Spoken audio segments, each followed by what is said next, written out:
Three of the world's most extreme athletes are about to start the journey of a lifetime. Joki Sommer, a 27-year-old Norwegian who became a YouTube star overnight by producing some of the most spectacular videos ever seen. He has helped push the boundaries of what is possible in modern wingsuit flying. We are a group of people that live a very special and different life. With them is Espen Fadnes, a former pro-based world champion, known to be one of the fastest guys in wingsuit flying. At the age of 33, Espen decided to quit his job and pursue a lifelong dream as an extreme sport athlete. We are doing what is almost an inhuman sport. Together with our flying cameraman Ludovic Woerth, a 34-year-old Frenchman who has made a career of filming his friends as they discover new ways to push the limits in base jumping. I choose it because I love it. Traveling around the world, motivated by one equal goal. They will fly by spectacular landmarks, under bridges and jump buildings in the Far East. Experiencing extreme conditions and amazing landscapes, they will discover that things don't always work out the way they want. I honestly don't think we should argue about this. They will test their friendship, explore new cultures, and experience all sides of life, all in the search of the perfect flight. The boys are back in Europe and heading up to Lauterbrunnen, a small village in the Swiss Alps. They've been flying in this area several times before, but now they've found a new mountain area which they have dreamt of flying for a long time. This may be the longest and most technical jump they have ever attempted. This place is where we have flown one of the best lines that we ever did.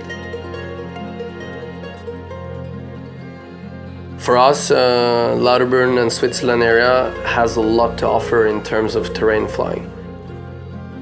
It's very unique terrain with great forests, it's big trees, a lot of open spaces where you can do more slope flying.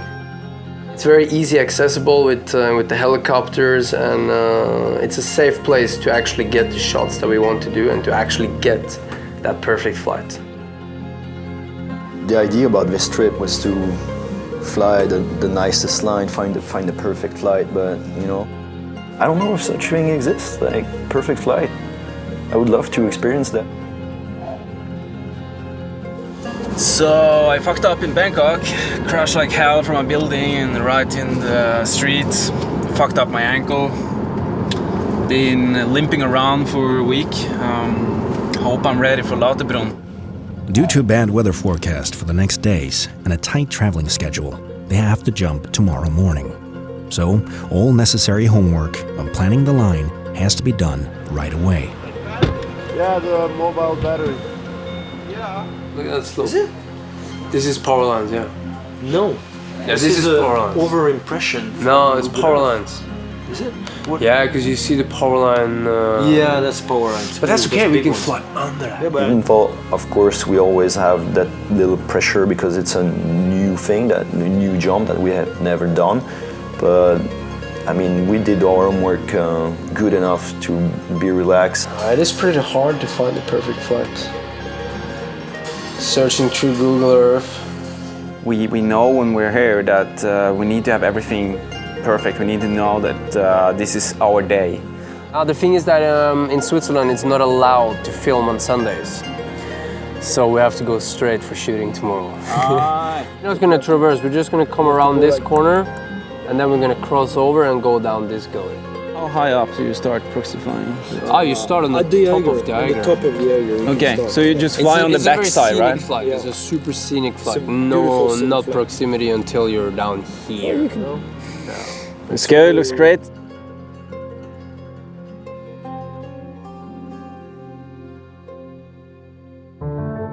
The next morning, the conditions are perfect. So they have to check out the terrain for possible cables in the flying line. But before that, Espen has to have his stitches taken out. Hopefully a soft landing on a field will work fine, but he won't know until his feet hit the ground. When you go to an unknown territory, something that hasn't been jumped or only jumped a couple of times and that you don't get the infos, it's very important to check out the place. That's where I've been jumping, right? Hinterspike, right up there. Yeah. Those trees are like random, very close to each other. not a good option. We need to verify that we know where it is and that we can understand the approach before we actually can fly it. The one over there, wow, that one is super bad. Because the line is down in that canyon, like. But we have to go down and see the 100% details. After checking out the flying area, Ludo is starting to feel a bit insecure. To avoid cable lines in a technical terrain like this is really starting to stress him out. If it's way too much fear that overcomes the pleasure, then yeah, that's not what I'm looking for. Puts me into an emotional roller coaster because I'm a little bit more stressed up. But I also hope that if you do feel stressed about any jumps, that you have to tell us, you know? Like, because I would never like to put you in a situation where you're stressed out or you don't like it or shit like that. I just want you to look at it as fun jumping. You're a camera guy and we fucking love you to pieces. Ludo feels he's got no other choice than to go through with the plan if he wants to get the stress level out of his system. He knows that he's an experienced flyer and that this line may be the perfect flight. Breathe, dude, breathe. We're gonna jump out of a helicopter, we're gonna fly a few meters above the ground between a lot of trees.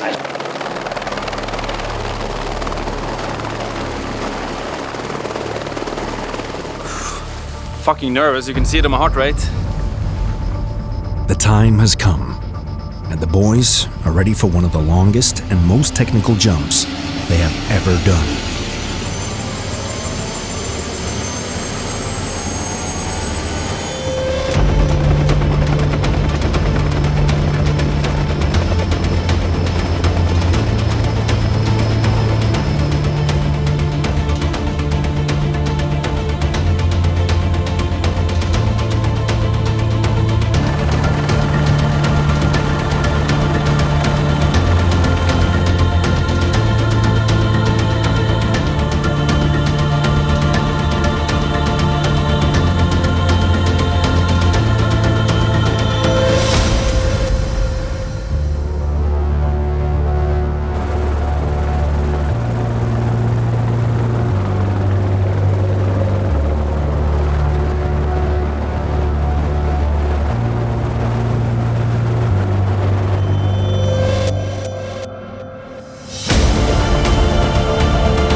Awesome fun, man. You liked it, Ludo? It was good. It was a good exit. It wasn't too bad. That was really fucking awesome. When we nail it and the result is good, I'm super happy. I'm quite happy on this one. Sometimes when you actually do those jumps with all your friends and you just nail the line, it's a very good, forgiving, humbling feeling. It's like we're living in a fake adventure world. It's Wonderland, you know. In the next episode of The Perfect Flight, we take a look back at some of the most spectacular jumps the world has ever seen. Have the boys found what they were looking for? Find out in the final episode of The Perfect Flight.